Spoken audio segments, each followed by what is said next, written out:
庄12大节庆之一的国际花鼓艺术节10月份即将要登场了。说到这花鼓啊，台湾硕果仅存的新瓦屋花鼓队将会是节庆表演的重头戏。今天11节的感动时刻，我们要带您来看看这走过一甲子的花鼓队如何用走花步打花鼓来展现力与美，而反串的丑角又是如何走入人群，展现客家的活力。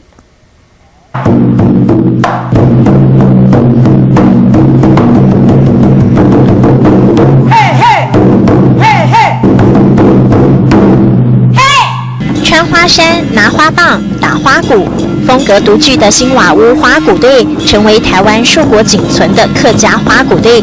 他们除了打鼓，也会走花步。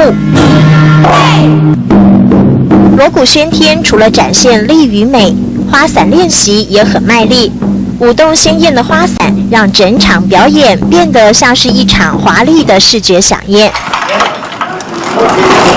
大太阳底下练花鼓，就是为了10月8号登场的花鼓艺术节。对他们而言，新瓦屋不仅仅是表演团体，也是凝聚社区共识、联系族群情感的地方。客家的吼，大家乡下用啲酸酸下，大家咪感覺真好啦。大家地咧斗搞就真神奇啦。大家鄉下地咧吼，歡歡喜喜吼，聊日吼。尤其老伟表演的挺好啊。10几年前的话，以前的话花式大鼓都很多，现在慢慢的都落后，都没有人在表演了。所以我觉得新瓦屋这个花鼓我觉得很好。新瓦屋花鼓队是光复之后由村民自发性组成的花鼓游街队伍，走过一甲子的表演很随性，参与人数更是超过100人。表演内容包含花鼓、花伞，还有丑角等等。